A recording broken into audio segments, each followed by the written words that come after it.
Assalamualaikum warahmatullahi wabarakatuh.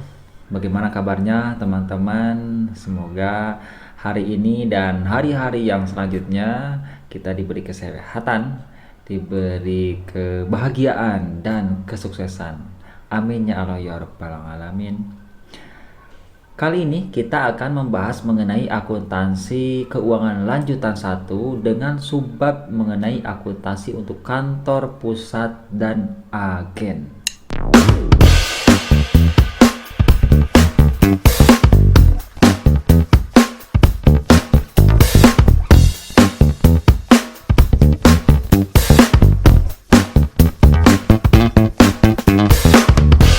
Tentu kita harus ada pertanyaan, kenapa ada akuntansi untuk agen dan apa itu agen begitu ya. Nah, di dalam suatu strategi bisnis tentunya banyak sekali cara yang bisa dilakukan oleh perusahaan ya. Oleh karena itu, sebagai seorang manajer dari suatu perusahaan, tentu dia tidak akan tinggal diam mengenai kondisi dia saat ini atau kondisi perusahaannya saat ini ya. Baik itu kondisi perusahaan dalam keadaan yang baik ataupun keadaan yang tidak baik, apalagi yang dalam kondisi yang kronis begitu ya. Maka banyak sekali cara yang dilakukan oleh seorang manajer ya. Nah, pada kondisi yang tidak terlalu berbahaya ya untuk dilanjutkan perusahaannya itu, maka ada alternatif juga untuk mengembangkan sayap usaha begitu. Nah, untuk mengembangkan sayap usaha dalam artian pada akhirnya ingin menambah keuntungan melalui penambahan volume penjualan. Nah, maka strategi untuk mendirikan agen ataupun cabang itu bisa dikatakan strategi yang cukup baik. Karena yang namanya perusahaan itu, jika perusahaan mempunyai market share yang ada di daerah tertentu, ya, otomatis dia kesulitan untuk menjangkau di daerah yang lainnya. Ya. Maka ada beberapa alternatif yang bisa digunakan, diantaranya adalah dengan membuka agen ataupun cabang, gitu ya. Nah, teman-teman, yang namanya agen dan cabang ini bagian dari strategi bisnis suatu perusahaan yang pada akhirnya menginginkan adanya pertumbuhan sales atau penjualan ya. Nah, tentu ada alasan yang sangat mendukung ataupun menekan manajemen untuk segera melakukan pendirian agen ataupun cabang ya, karena seperti yang saya sampaikan tadi, ketika wilayah tertentu sudah maksimal kita pasarkan produk kita gitu ya, tetapi keinginan perusahaan untuk menambah omset itu sudah gak mungkin lagi, mudah mentok di situ gitu ya. Kemudian perusahaan mengembangkan sayapnya ke luar kota gitu ya, keluar dari daerah tertentu, tapi ternyata malah bikin sulit di pengadministrasian, sulit di pemasaran ataupun kesulitan dalam hal pengelolaannya. Nah, dari situ berarti harus ada kantor khusus yang ada di daerah tertentu tersebut untuk memasarkan produknya. Bisa melalui agen, pendirian agen, ataupun bisa melalui cabang gitu. Nah, keduanya baik itu agen maupun cabang tentunya mempunyai perbedaan yang cukup mencolok ya. Oke, coba kita lihat di sini perbedaan antara agen dan kantor cabang. Nah, agen kalau kita sebutkan nama lengkapnya adalah agen penjualan gitu ya. Sementara kalau cabang, kalau kita lengkapkan namanya adalah kantor cabang. Jadi di sini juga udah mempunyai perbedaan tujuan ya, dan pastinya operasionalnya juga ada yang berbeda begitu. Nah, kalau agen penjualan, yang pertama ya, fungsi agen itu hanya memperoleh pesanan barang, hanya memperoleh pesanan ya, barang dikirim dari pusat, karena agen tidak perlu ada stok begitu ya. Coba kita bandingkan dengan yang cabang. Fungsi kantor cabang, pengiriman barang ke pelanggan dilakukan oleh cabang sehingga cabang memiliki persediaan barang. Oke. Ada satu perbedaan di sini, ternyata berbicara mengenai stok atau persediaan. Jadi kalau di agen tidak akan ada stok ya, karena persediaan itu langsung dikirim oleh pusat ke pelanggan, ya. Iya melalui agen. Cuman ya ke agen itu kan mampir doang gitu, mampir kemudian disalurkan langsung ke pelanggannya. Ya. Sementara kalau cabang, cabang itu dikasih stok. Berarti pusat mengirimkan barang ke cabang. Nah, oleh cabang dikirimkan ke agen tergantung cabang. Berarti kalau cabang itu mempunyai pelanggan-pelanggan khusus cabang, kemudian cabang juga memarketingkannya sendiri gitu. Berarti cabang itu akan menjual sesuai dengan keinginan cabang, ya. Dan di situ berarti cabang akan mempunyai stok, ya. Karena sifatnya dari eh, pusat ke cabang itu dia mengirimkan barang. Silakan dikelola oleh cabang gitu ya. Nah, jadi di situ ada perbedaan yang pertama ya berkaitan dengan stoknya.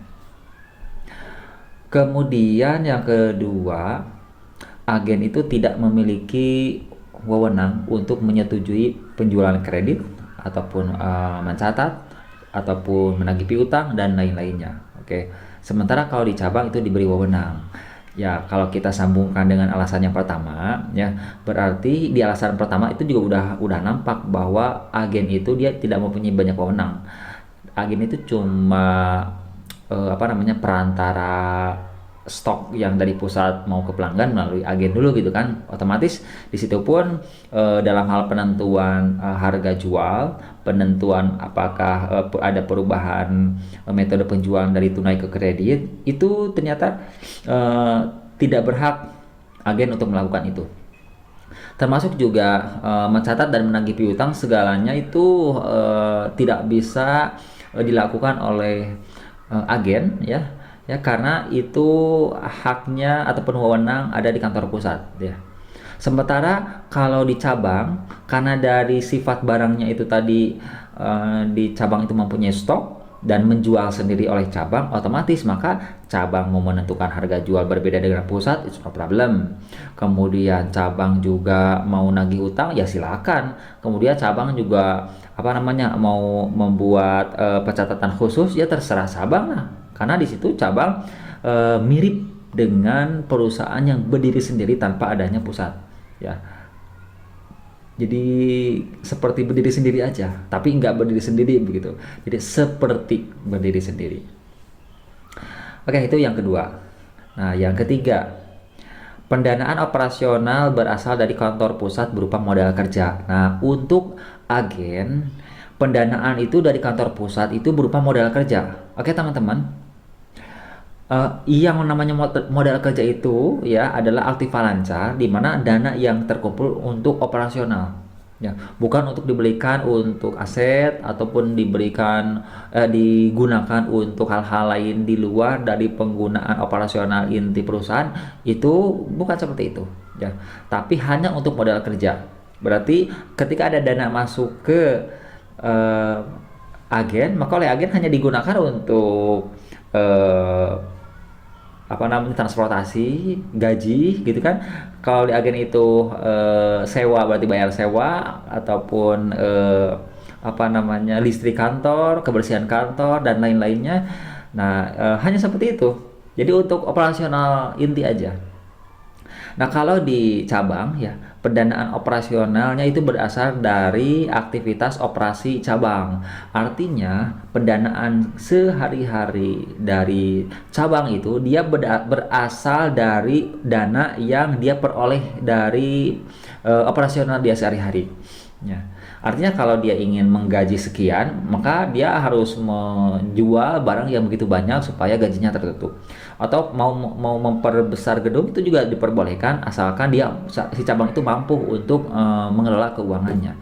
Ya, jadi di sini juga udah nampak ada perbedaan. Ternyata kalau di agen itu nggak bebas gitu ya. Hanya penjualan. Kalau di cabang itu udah makin jelas seperti perusahaan yang berdiri sendiri. Nah, yang keempat, di agen itu hanya mencatat kas masuk dan kas keluar, sisanya oleh kantor pusat. Oke, kenapa ada kas masuk dan kas keluar? Karena berkaitan dengan yang pertama adalah penjualan tadi, ya. Jadi kalaupun agen menjual, karena agen itu dititipkan barang oleh pusat langsung untuk dijual, maka harus ada catatannya. Ya itu wajib lah. Masa sih nggak boleh ada catatan penjualan gitu? Itu wajib, ya. Kemudian juga ketika agen harus menggaji karyawannya ataupun banyak biaya yang dikeluarkan karena operasional itu harus normal ya seperti perusahaan yang berdiri sendiri, maka harus ada pencatatan pengeluaran uang kas juga gitu ya. Yang sumbernya itu tadi ya dari modal kerja gitu.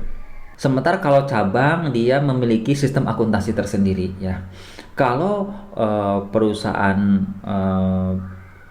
menjalankan usaha sendiri ya, di mana cabang ini seperti perusahaan yang menjalankan usaha sendiri dan bebas untuk mengelola keuangannya, otomatis harus ada laporan keuangan yang lengkap. Maka di situ di cabang harus mempunyai sistem akuntansi yang baik ya, yang mendukung lahirnya laporan keuangan ya.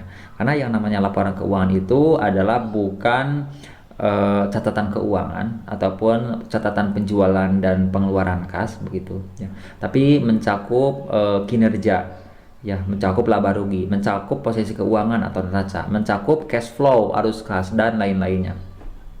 Dan di situ maka wajib bagi kantor cabang untuk memiliki sistem akuntansi yang baik.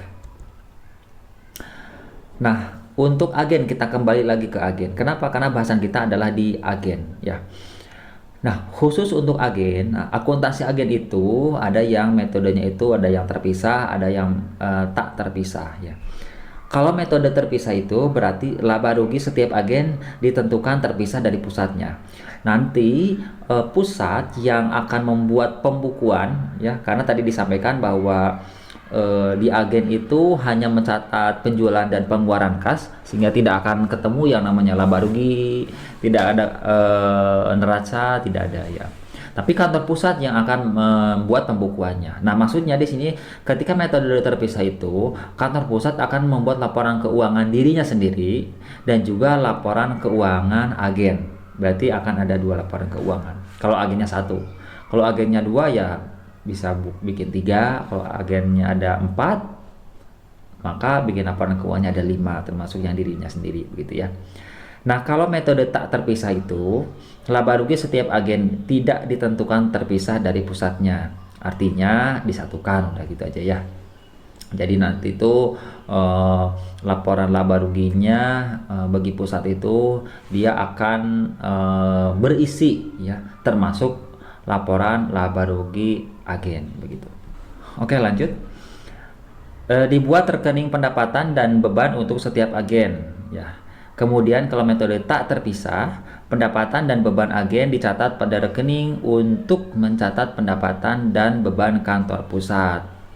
Oke, kalau dipisahkan laporan keuangannya, maka akan ada laporan keuangan khusus untuk agen ya. Berarti nanti akan ada pendapatan dan juga akan ada beban. Berarti akan ada laporan laba rugi untuk agen ya.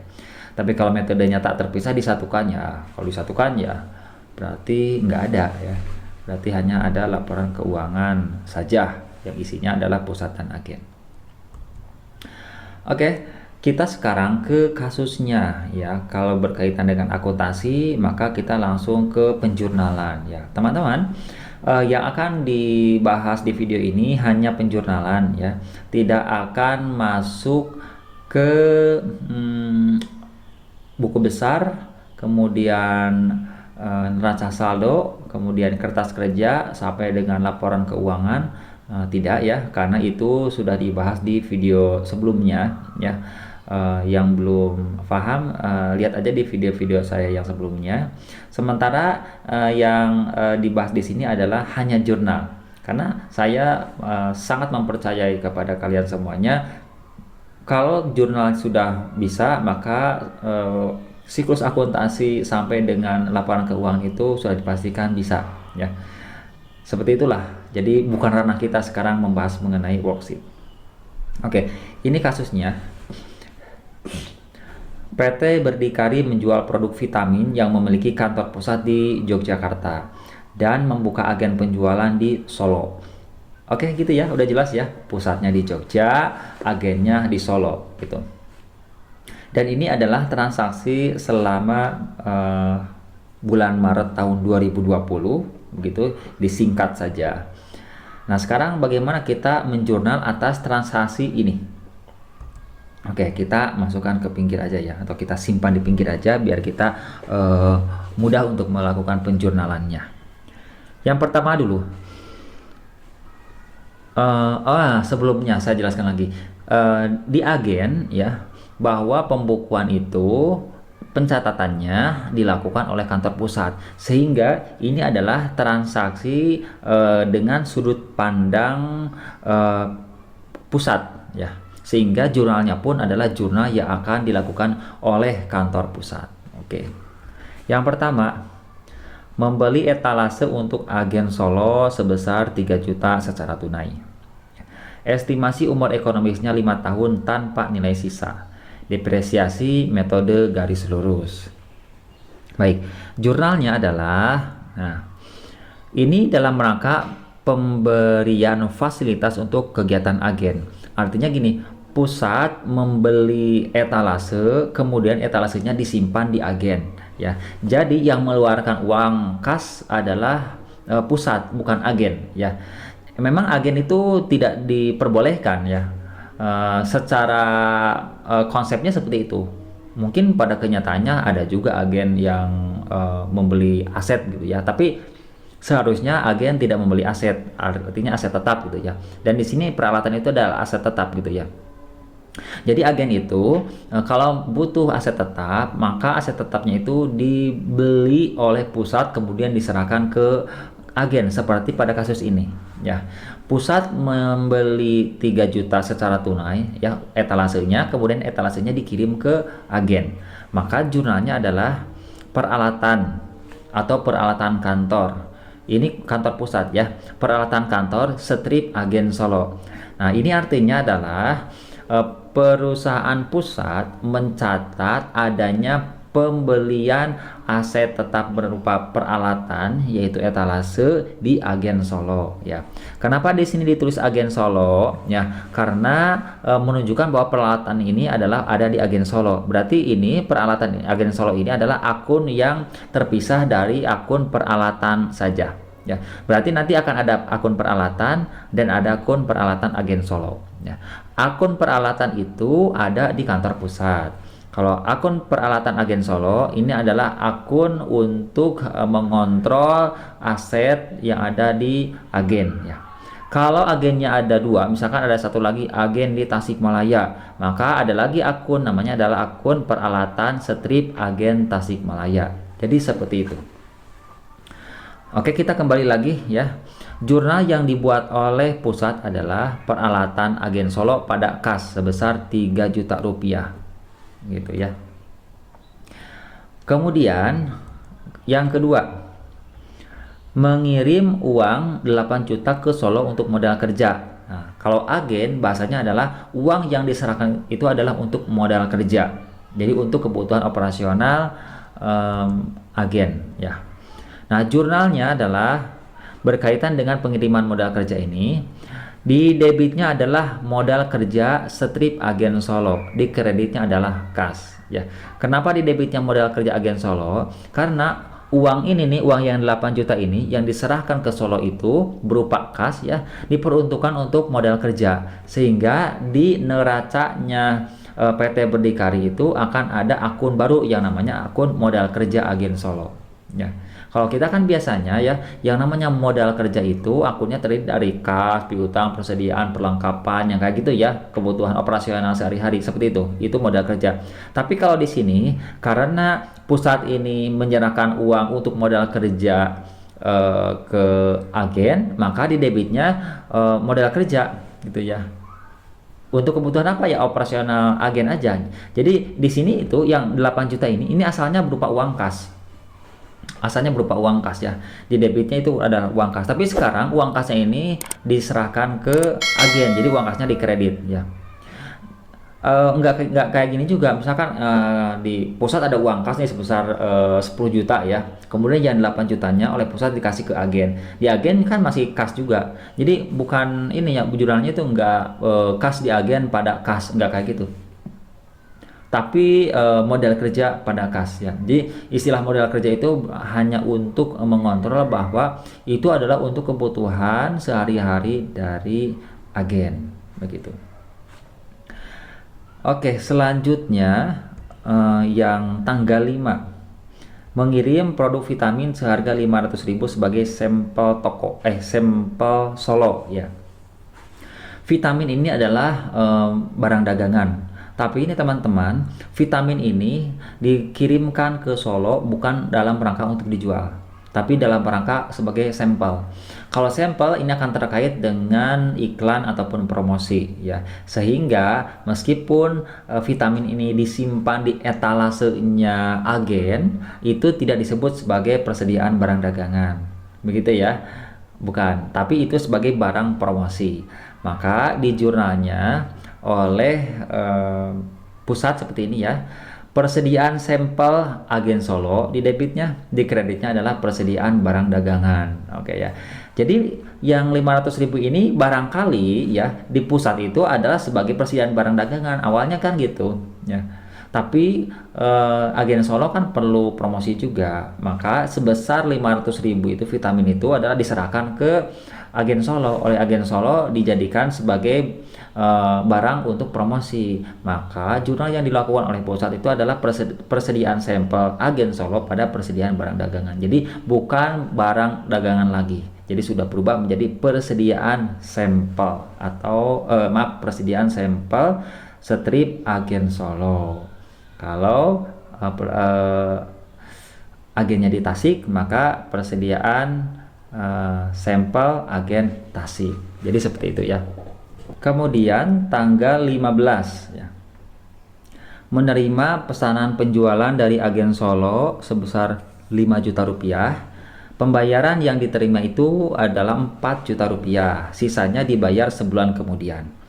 Biaya perolehan produk yang dijual itu adalah 3 juta rupiah. Oke, teman-teman, kita analisis dulu sebentar ya. Di sini dari sampel vitamin yang disimpan di agen Solo tadi, itu ceritanya kan berarti ada yang tertarik dengan vitamin ya, kemudian ada yang pesan ya. Ternyata pesanannya itu adalah 5 juta. 5 juta ya. Kemudian yang 5 juta itu ternyata diketahui oleh pusat bahwa sebetulnya HPP yang dijualnya itu hanya 3 juta ya. Hanya sebesar 3 juta gitu ya, ini ya. Dan dijual 5 juta gitu ya. Nah, kemudian dari transaksi yang terjadi ternyata yang 5 juta ini hanya dibayarnya sebesar 4 juta rupiah. Berarti sisanya sebesar 1 juta itu masih belum bisa kita terima. Oke. Sekarang kita buat penjurnalannya ya. Di debitnya adalah kas sebesar 4 juta rupiah ya. Kemudian di debitnya lagi piutang dagang sebesar 1 juta rupiah. Kemudian di kreditnya adalah penjualan strip agen Solo 5 juta rupiah. Penjualan ini harus ada strip agen Solo ya. Karena kalau tidak ada strip agen Solo, hanya penjualan, maka itu masuk ke akun penjualan pusat ya. Jadi harus ada strip agen Solonya supaya khusus masuk ke akun penjualan agen Solo. Itu 5 juta ya ini ya. Oke. Nah, kemudian kalau metode yang digunakannya adalah perpetual, maka harus mencatat berapa nilai harga pokoknya. Oke, teman-teman, kita lihat ternyata harga pokoknya itu adalah 3 juta ya. Berarti jurnalnya beban pokok penjualan atau harga pokok penjualan strip agen Solo pada persediaan barang dagangan sebesar 3 juta rupiah. Begitu ya. Itu adalah pencatatan untuk penjualan yang dilakukan oleh agen. Nah, teman-teman, kita lanjut ke tanggal 30. Nah, pada tanggal 30 ini akhir bulan ya, bayar operasional ya. Oke, mengisi kembali modal kerja agen Solo 5.800.000 yang telah dibayar untuk gaji pegawainya 3.500.000, untuk listriknya dan air 1.500.000, teleponnya 500.000, kemudian lain-lainnya 300.000 ya. Ini kalau ditotalkan 5.800.000. Oke. Pusat mengirimkan uang ke agen. Nah, oleh agen kemudian dibayarkan untuk gaji, listrik dan air, untuk telepon dan untuk lain-lainnya. Nah, jurnalnya adalah di debitnya beban gaji agen Solo 3.500.000. Ya, kemudian beban listrik dan air agen Solo 1.500.000. Beban telepon agen Solo 500.000, beban lain-lain agen Solo 300.000, pada kas 5.800.000. Oke, berarti teman-teman di sini pada saat pusat mengeluarkan uang sebesar 5.800.000 itu langsung dibayarkan ke pegawai agen. Ya, kemudian listriknya habis berapa? Nih saya bayar. Kemudian lagi telepon habis berapa? 500.000 ini saya bayar oleh pusat kayak gitu. Sehingga jumlahnya adalah di debitnya adalah beban-beban yang tadi dengan kekhususan strip agen Solo. Ya, karena itu untuk menunjukkan beban untuk agen Solo saja. Kemudian di kreditnya adalah kas 5.800.000. Dan yang terakhir pada tanggal 31, sampel vitamin yang tersisa adalah 100.000. Oke teman-teman, tadi kita dikirimkan sampel oleh pusat itu adalah 500.000. Ya, ternyata sekarang yang tersisa ketika dilihat di etalase itu hanya 100.000. Berarti ada sampel yang hilang. Ya, hilang itu definisinya luas ya. Kalau kita lihat di sini, hilang itu kan bisa jadi diambil oleh pelanggan ataupun calon pelanggan untuk dirasain dulu itu, ataupun hilang karena hilang asli begitu, nggak ada ya, ada yang mencuri ataupun jadi rusak begitulah, pokoknya jadi nggak ada aja lah gitu ya. Itu sebesar 400.000. Nah, jurnalnya adalah beban depresiasi. Jurnalnya kesini dulu nih teman-teman. Beban advertensi agen Solo 400.000 rupiah. Ini yang tadi kita bahas ya. Kenapa beban advertensi? Karena yang namanya sampel untuk dipromosikan itu adalah bagian dari biaya promosi, biaya advertensi untuk pengiklanan begitu ya. Nah, maka masuk ke beban advertensi strip agen Solo. Kemudian di kreditnya adalah persediaan sampel strip agen Solo. Karena pada saat tadi dikirimkan barang ke agen, maka di debitnya adalah persediaan sampel agen Solo. Nah, sekarang sampelnya kan berkurang 400.000, maka di kredit persediaan sampel agen Solo 400.000. Oke, berhubung ini adalah jurnal penyesuaian yang tidak ada transaksinya. Nah, maksudnya tidak terjadi transaksi di tanggal ini, di tanggal 31, maka ada satu lagi sebetulnya yang harus kita sesuaikan, yaitu adalah etalase ini yang di bulan pertama sudah mulai nyusut karena sudah digunakan, yaitu sebesar 3 juta. Perhitungannya ini aja nih, biar kita simpelkan ya. Harga perolehannya itu adalah 3 juta rupiah. Sementara umur ekonomisnya tadi di sini ada estimasi 5 tahun. 5 tahun. Kemudian tanpa nilai sisa, berarti nilai sisanya adalah 0. Oke. Penyusutan itu dengan metode garis lurus, rumusnya adalah harga perolehan dikurangi umur ekonomis dibagi harga perolehan dikurangi nilai sisa dibagi umur ekonomis. Nah, harga perolehan itu adalah 3 juta dikurangi nilai sisanya adalah 0, berarti tetap 3 juta dibagi umur ekonomis 5 tahun sama dengan 600.000 per tahun. Tapi karena ini bulan pertama ataupun laporan keuangannya adalah bulanan, maka kita bagikan saja 12. 600.000 dibagi 12 sama dengan 50.000 per bulan. Nah, maka kita bikin jurnal yang satunya lagi, yaitu beban penyusutan atau beban depresiasi. Beban depresiasi strip agen Solo 50.000 rupiah. Di kreditnya cadangan depresiasi peralatan strip agen Solo adalah 50.000 rupiah. Nah, teman-teman di sini bisa dicadangkan kalau memang laporan keuangannya dibuatnya nanti tahunan. Oke. Jurnal ini bisa disatukan seperti ini juga boleh, bisa dipisahkan juga boleh. Itu silakan saja. Yang tidak boleh salah itu adalah debitnya apa, kreditnya apa, dan nilainya berapa. Oke, begitu teman-teman. mudah-mudahan materi mengenai akuntansi untuk agen ini menambah wawasan kita bagi kita semua yang mau belajar akuntansi. Tetap belajar, saksikan lagi video saya yang selanjutnya. Kita akan bahas mengenai akuntansi untuk cabang. Terima kasih. Assalamualaikum warahmatullahi wabarakatuh.